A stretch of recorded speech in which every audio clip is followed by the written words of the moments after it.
बिहार विधानसभा चुनाव 2025 को यदि कोई आदमी या कोई मनुष्य कहता है कि वोट चोरी नहीं हुई है तो ये लोगों का बेईमानी है।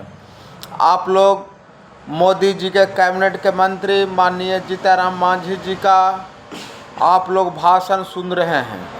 उनके आधार को मानकर आप लोग बिहार के जनता आप लोग ही अनुमान लगा जा सकते हैं कि बिहार विधानसभा चुनाव में कितने बड़े पैमाने पर वोट चोरी की गई।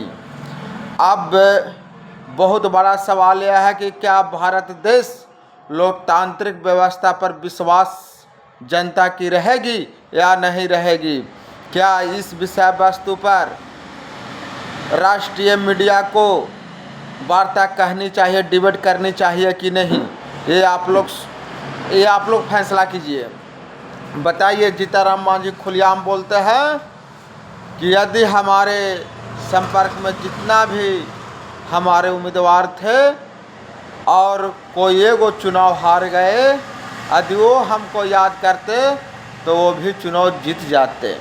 तो इससे साफ साफ जाहिर होती है कि मोदी जी का जितना भी कैबिनेट मंत्री थे या उनका जितना भी नेता थे, चुनाव आयोग मिलकर वोट बिहार में चोरी किया है।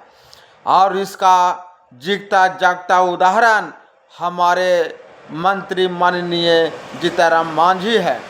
तो कोर्ट को भी इस मामला में संज्ञान लेकर और माननीय मंत्री जीतनराम मांझी जी से करीब पूछताछ करनी चाहिए। क्या हम लोग का अधिकार छिना रहा है? इससे पहले भी विपक्ष के लोग इस मांग करते थे कि हमारा अधिकार खतरे में है, हमारा संविधान खतरे में है। और वो आज जीतनराम मांझी जी के भाषण से साफ संकेत मिल गया कि बिहार विधानसभा चुनाव में वोट चोरी की गई। तो अब बिहार के लोग बहुत तेज तरार हैं। हमारे बिहार ने भारत के प्रथम राष्ट्रपति दिया, बहुत बड़ा बड़ा महात्मा बुद्ध हुए, गुरु हुए, वीर पुरुष हुए, बहुत बड़ा हमारे राज्य में शिक्षित व्यक्ति हैं। तो सभी शिक्षित और बुद्धिजीवी लोगों से एक सवाल करना चाहता हूं, क्या आपका वोट चोरी बिहार विधानसभा में हुई? तो इसको आप लोग जवाब जरूर कमेंट बॉक्स में देने का काम कीजिएगा। हमारा देश लोकतांत्रिक व्यवस्था संवैधानिक व्यवस्था से चलती है, कार्यपालिका न्यायपालिका विधायपालिका से चलती है। लेकिन क्या मोदी अपने सभी संवैधानिक पदों को अपने कब्जा में लेकर चुनाव आयोग को भी अपने पक्ष में लेकर बिहार की पूरी वोट चोरी करवा दिया? ये तानाशाह कब तक हमारे देश में चलता रहेगा? ये सभी आज के युवाओं को समझने की ज़रूरी है। यदि नहीं समझेंगे तो आपको आने वाला पीढ़ी आपको आवाज़ बंद कर देगा। तो इसलिए आप लोग सजग रहिए, सजगता रहिए, जागरूक होइए और वोट चोर को इस देश से बाहर निकाल फेंकने का काम कीजिए।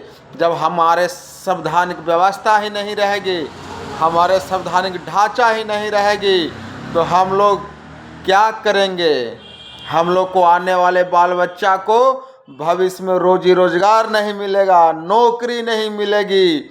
और जो जितना भी पूंजीपति लोग हैं वह स्कूल के माध्यम से सभी गरीब गुरबा के खून चूसने का काम कर रहे हैं। हमारा देश में देख लीजिए, जहां लोकसभा में मुद्दा उठना चाहिए शिक्षा का, स्वास्थ्य का, रोजगार का, नौकरी का, कारखाने का, उस लोकसभा में चर्चा क्या हो रही है?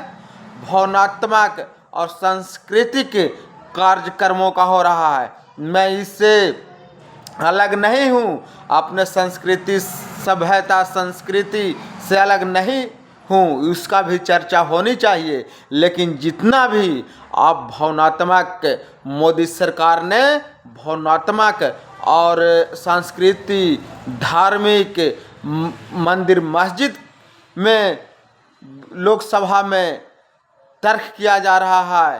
ये बिल्कुल बुरी तरह से देश की जनता को बरगराने की काम कर रही है मोदी सरकार। आप चर्चा कीजिए, हम लोग इससे अलग नहीं हैं, लेकिन जो मेन मुद्दा है, जो किसान का मुद्दा है, रोजगार का मुद्दा है, तो ये सब चर्चा होनी चाहिए। लेकिन मोदी सरकार, मोदी के मंत्री, सभी लोग जितना भी समस्या है उसका भटकाने का काम करती है। और भटकाने का जो काम कर रही है, जो जितना भी गरीब गुरबा है, जितना भी कमाने खाने वाले मजदूरी करने वाले लोग हैं, जो धार्मिक भावनाओं में बढ़कर गलत डिसीजन ले रहे हैं, और जो मूलभूत संरचनाएं हैं वो गरीब गुरबा से छूटती जा रही है, तो इसका परिणाम है कि गरीब गुरबा को आर्थिक संकट से गुजरने पड़ रहा है, घर उजाड़ा जा रहा है, छोटे छोटे बाल बच्चे की आँख दिखा आंसू साफ झलक रही है। तो आप लोग जीतनराम मांझी जी के बातों से आप समझ सकते हैं कि बिहार विधानसभा चुनाव में वोट चोरी हुई और एनडीए के लोगों ने वोट पदाधिकारी के माध्यम से चोरी करने का काम किया क्या, ये भी सबसे बड़ी प्रश्न है।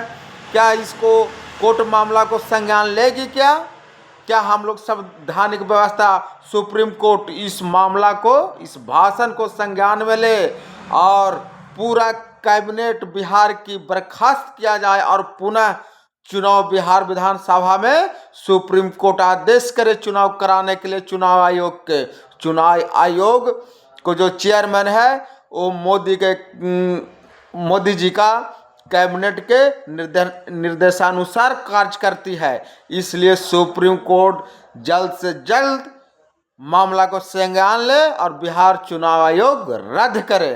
जय भारत, जय हिंद, जय राधे राधे।